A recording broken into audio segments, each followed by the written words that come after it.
It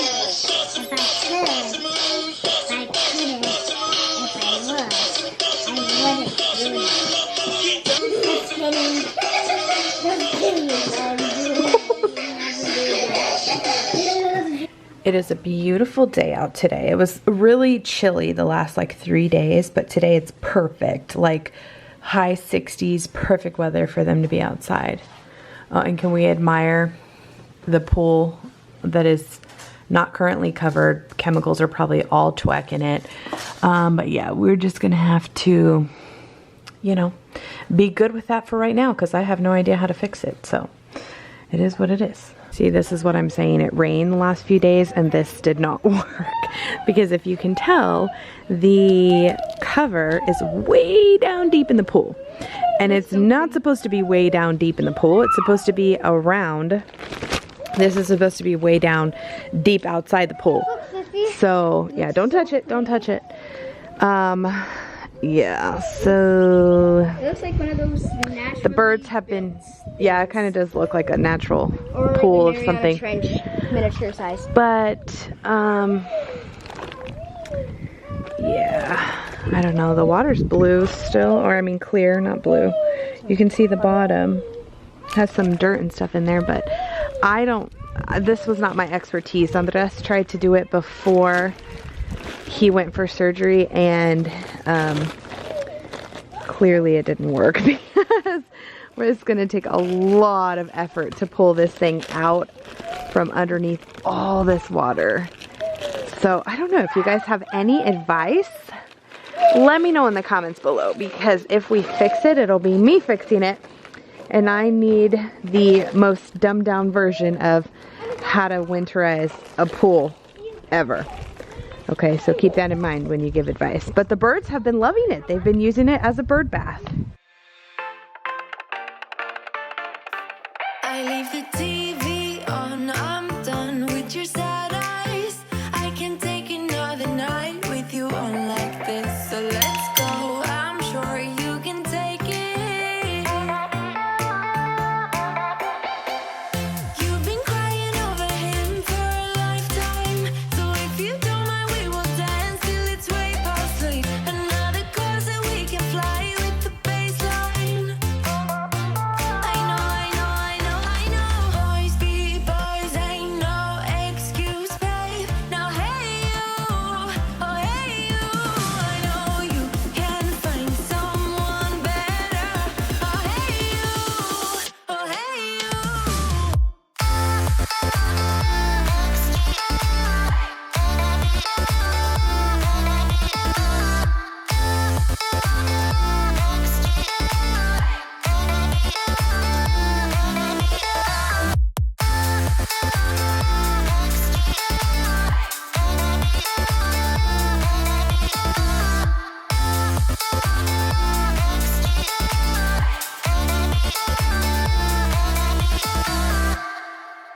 He's a vagabond, he won't love you better.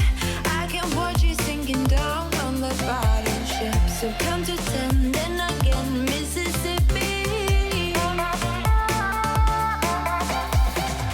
You've been crying over him for a lifetime. So if you don't mind, we will dance till it's way past sleep. Another course that we can fly with the baseline. Boys be boys, ain't no excuse, babe. Now hey you, oh hey you. I know you can find someone better. I honestly don't know if yes I did, when I was doing the pool. I was like, I don't think I've shown my face. It's been a very chill, mild day. We had homework and everything. And you know what's kind of strange is that even though the big girls, if they had been in class, they would have had a half day. I feel like their workload was just the same. We didn't finish it until late afternoon. And Autumn finished hers so cute. She wore her costume for her Zooms. She was really excited. It's hard to continue to distance learn seeing all the kids in the class for them, because it's just, it's difficult. You know, like for her, there are only 3 kids total on her Zooms. Emmy, same thing. There are only 3 kids continuing to distance learn.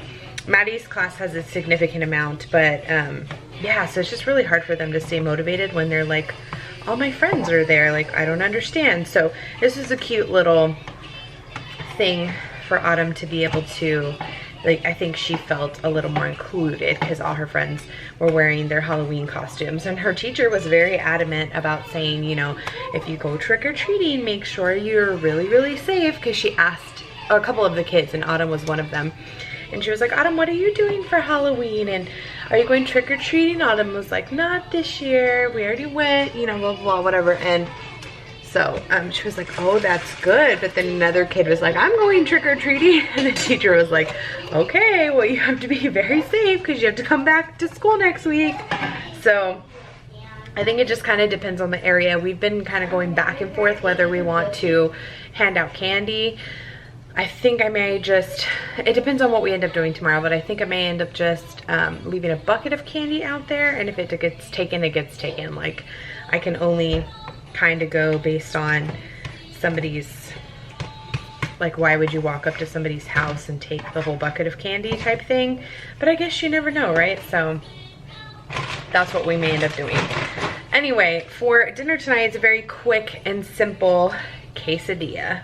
We have some cheese, so I had these cheese cubes that are almost done, but they need to be used up. They're actually still good until December 12th of this year, but we've had them for quite a while, and so I want to make sure that they get used up. So I'm actually using them in quesadillas, and I think the girls are going to love it, and it's going to be great. We had like no errands or anything to run today, so it was a pretty chill day. I literally sat in the same clothes all day, didn't do anything with myself. My hair's clean, it's just up in a bun. I washed it last night, and I actually had all intent of straightening it out today, and I just didn't. And now after it's been it's not like super dirty, but after it's been in a bun like this for more than a day, it's too hard for me to kind of retract that and go back to straightening it. It's a little too like mangled together for me to straighten it to not be greasy in a day. So I either will wash it again. I was trying not to wash it that frequently because I don't want the red to fade. I know red's pretty hard to maintain, and I don't want it to fade that quickly. And you can kind of see, like, when the light hits it, the shades of red. For the most part, it's dark brown, but you can see the shades of red. I got a lot of suggestions the next time that I dye it, now that I have the dark brown there, that I should try and, this is too high. I feel like my things are bubbling. Try and do like either 2 red and 1 brown, or 1 and 1, or all red, since I already have the brown. So we'll see what I end up trying. I saved the little box information so that I could buy the same ones next time. So we'll see. Yeah, today was nice. I didn't have, oh, my diabetes case study. It turned out great. I made 100. My professor was very chill, super relaxed. I had a slow day at clinic yesterday, and so I wrote it out, a lot of it, while I was like in between patients and stuff. And I have to chart on my patients, so I made sure I got all my charting done, and then I would, while I was waiting for the next patient, I would sit there and write out my case study. So I literally wrote out 75% of my case study for nothing, because she only had me present 25% of what I wrote out, and ended up being fine. Like I said, I got 100. So just in case you're ever having problems with your diabetes in the future, my patient was, this is all a fictitious character. It's nothing real. Like, they're not basing it on a real person or anything. Everything was made up. So she was a 45-year-old female that got diagnosed with type 2 diabetes 6 months ago. She's taking metformin 1,000 milligrams twice a day, and her A1C was still 8.7%. So my plan of care, also she was having tingling in her left big toe. So my plan of care, I added Trulicity, which is actually an injectable medication, but it really helps with weight management, because she was obese, with weight management and A1C control. So I added Trulicity, 0.75 milligrams, and that's just once a week, an injection. And then for her big toe, I added gabapentin, 300 milligrams one time, one day, 2 times a day for 1 day, and then 3 times a day after that, just to help with that neuropathy. And then I also recommended an ADA diet and exercise, 150 minutes per week, which is probably going to be the hardest for me because I feel like it's hard to take advice from somebody who also needs to lose weight. You know, I feel like my patients are gonna be like, all right, why don't you take your own advice type of thing. But that's what I did. 150 minutes a week, 30 minutes 5 days a week for 30 minutes a day for 5 days a week. Moderate activity, like a brisk walk. So that is what I recommended. I also recommended a referral out to an ophthalmologist, a dietitian, and podiatry if at the follow-up appointment her toe does not get better. And I did splendid. So that was great. I felt really good about that. Also, proper foot care if you're a diabetic. You want to keep your feet, your toes nice, clean, and dry. Wear proper footwear. No chanclas, nothing like that kind of stuff. So, also you want to watch for hypoglycemia. What else? I think that was it. I made 100. So she was happy. I told her, I was like, I was actually pretty nervous because I don't have a ton of background with diabetes at all, and so I was kind of nervous for what the plan of care really should have been. I didn't want to start the patient on insulin too early because I just didn't want to like bottom her out either. She had blood sugars that were high, like anywhere from 160 to 250 fasting in the morning, which is pretty high, and then postprandial, which is 2 hours after your meals, she was running like 150 to 240, stuff like that. So very high, and I just didn't want to bottom her out. So, and also insulin is really recommended for an A1C over 9%, but you could, like, if this didn't work for the patient, you could start insulin at the next appointment.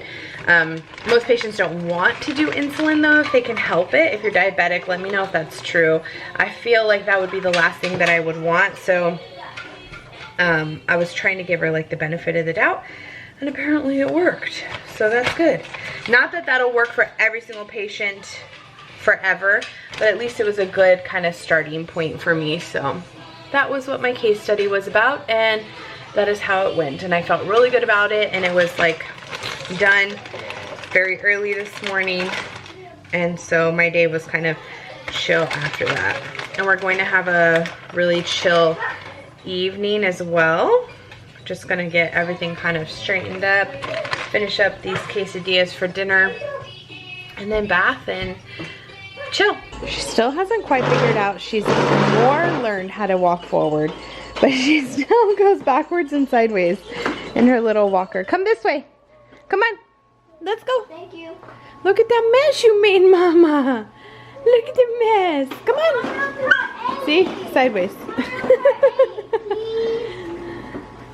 What are you doing? Say hi. Say good night. See you tomorrow, boop. I feel so bad for her. She's literally getting 3 teeth at once. And oh my gosh, I've lost just as much as she weighs. And I'm like, oh, no wonder I struggle to get up. I still struggle to get up the stairs. Lord, say good night. Out of one pajama and in another nice warm bath. I love you. I love you. Can I have a kiss, please? Thank you. 1 down, 3 to go. Good night, tomorrow, boop.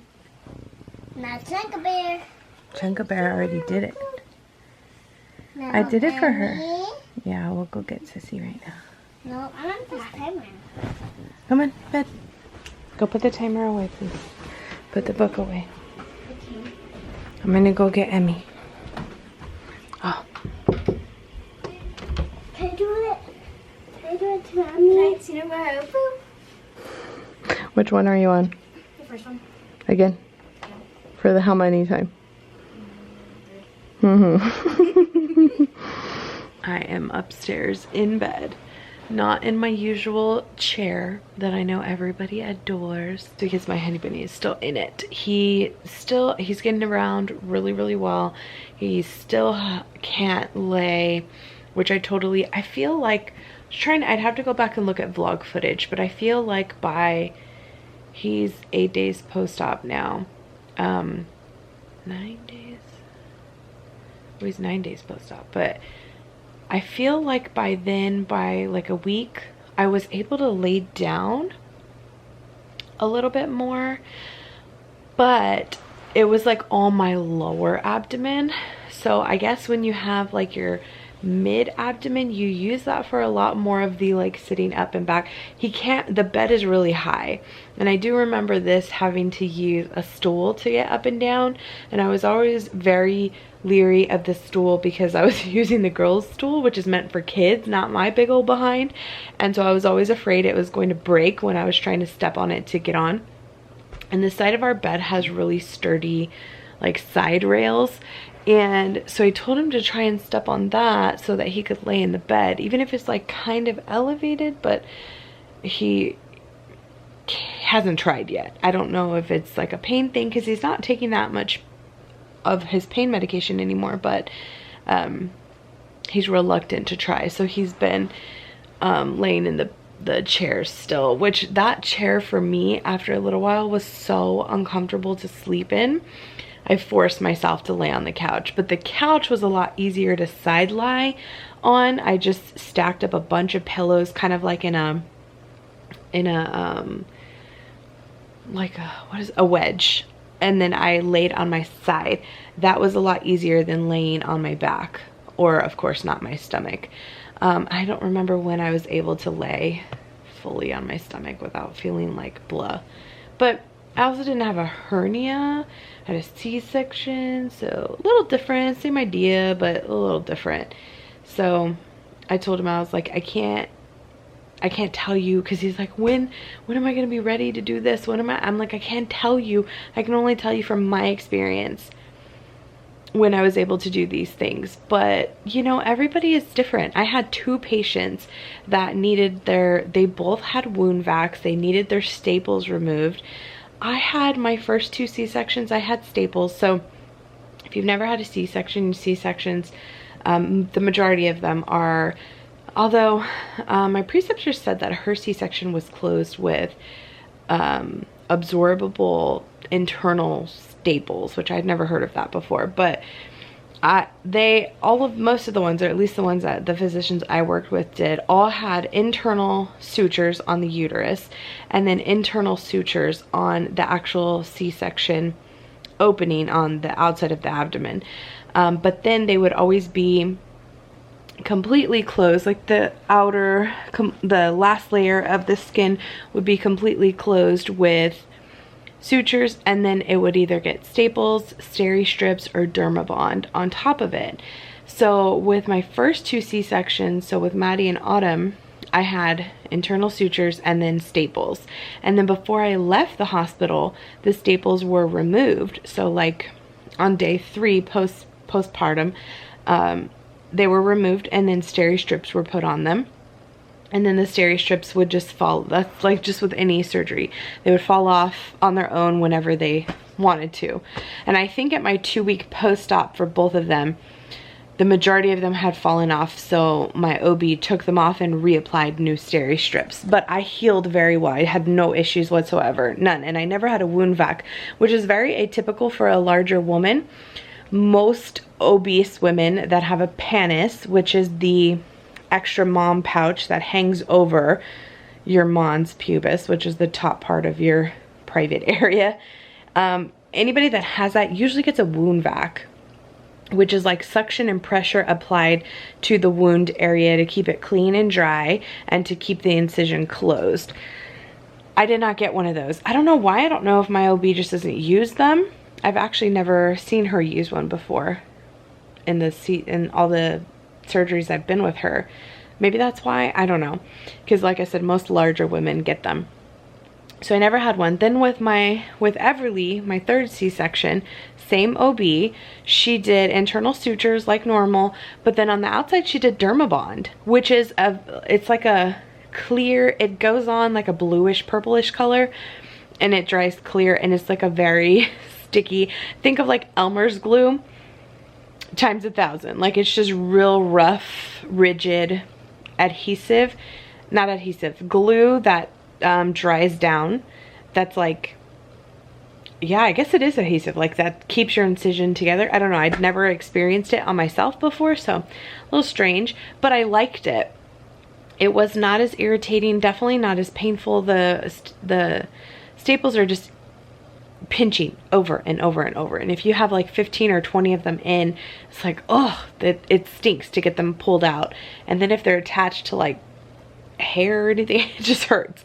So the Dermabond was cool, and it kind of felt good. At my 2-week post-op appointment, she pulled it and then cleaned it really well with alcohol and then put steri strips on top of it. So my incisions healed really nicely. Anyway, we had 2 patients. They both had wound vacs and staples underneath, and I got to remove staples this last time I was at clinical. I totally forgot to tell you guys. I got to remove staples, so that was really cool, but I totally felt pain. I felt their pain because I know that little pinching. Both of them had wound healing issues.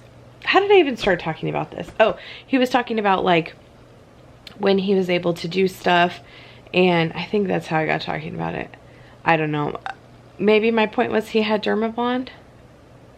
I don't really know. I can't even remember. So the first 2 surgeries, he had sutures, and then he had steri strips on top. And the first one he had, I know I keep referencing to like, we're doing everything right this time. It's not that we did anything wrong the first 2 times he had surgery. We didn't. The first time he had steri strips, he started to get an infection really quickly. I feel like within, I don't know, the first, like even at his 2-week post-op appointment, so his first appointment post-op, he had some oozing on the steri strips. The steri strips had they had all fallen off. We had cut them back like we were supposed to, and he had some oozing and some like yellowish discharge. It was kind of nasty, and the doctor gave him antibiotics. No, that time he said no, it's fine, we're not going to prescribe anything. And then like a week later he went back, and that time, maybe I'm getting confused. No, it was that time, yes, because the first time he had surgery in May, and then he had another surgery in October. So in that 5-month period, he was on 2 rounds of antibiotics to try and treat the infection. And then he also had a swab of it to see if it was something else other than just like what the infection was. And he also had an extra stitch put in by the doctor in the office that fell out. And it was just like a complete mess. So he tried to save it, and he just couldn't because it was too infected. He didn't get septic or anything, thank goodness, but it was just too infected. The antibiotics didn't do anything. So come to find out, when he had his second surgery, the scar tissue kind of formed around the area, and the sutures were what was infected. He had an allergic reaction, internal allergic reaction to the sutures that were used, which is kind of strange. I was like, I feel like that's a little crazy, especially because he's had sutures in the past from previous surgeries and hadn't had a problem, but who knows. So then that time he said, I switched the sutures. He had a tiny repair that he said was like the size of his pinky that he had to repair. So he repaired it with different sutures, but the sutures that he used were not as strong. And so I think that's why, because the second time around, he did not lift anything or bend over or do anything until Everly was here, which was 2 months later than his surgery. So, I mean, he waited the proper amount of time and all of that, and he started to get a little bump pretty quickly after his surgery. Like, he had already had a little bit of a bump when Everly was born, unfortunately.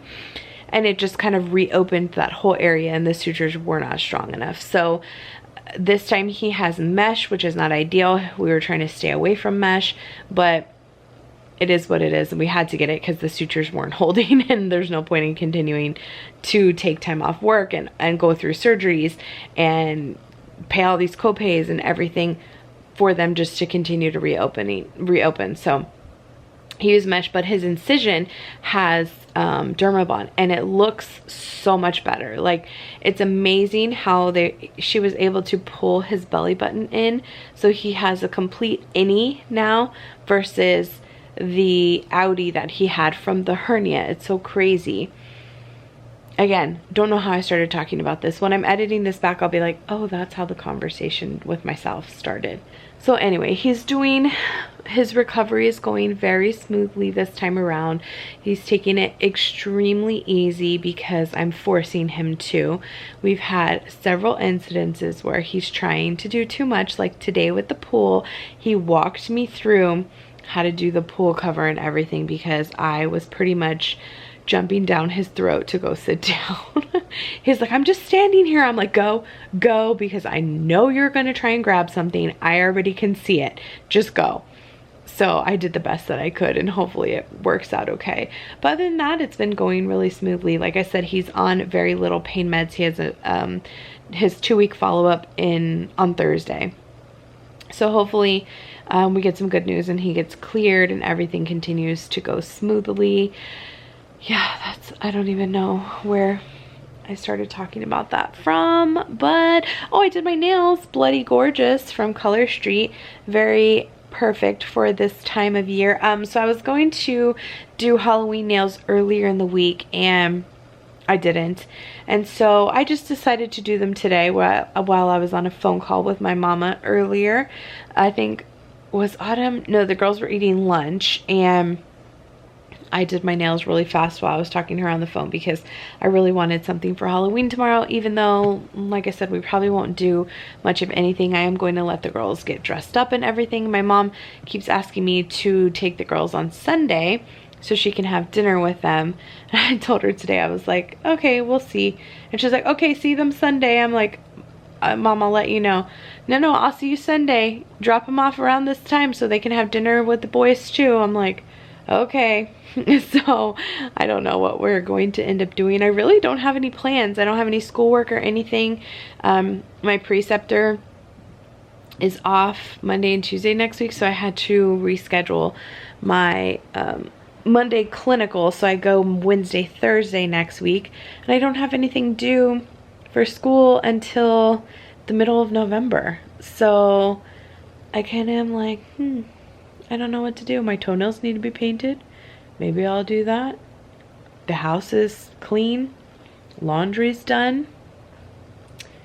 I don't know really what to do with myself. Workout is about the only thing on my list that I never get done that I need to. But we'll see. So I know I've been sitting here rambling. I know this vlog was long because I rambled a lot, but I feel like I hadn't vlogged in a couple of days and I missed chit-chatting with you guys. So anyway, I'm going to call it a vlog. Hopefully y'all enjoyed. I was trying to think of something else that I was going to talk about, but I don't remember. So we'll save it for tomorrow. Hope y'all enjoyed. We'll see you in the morning. Bye.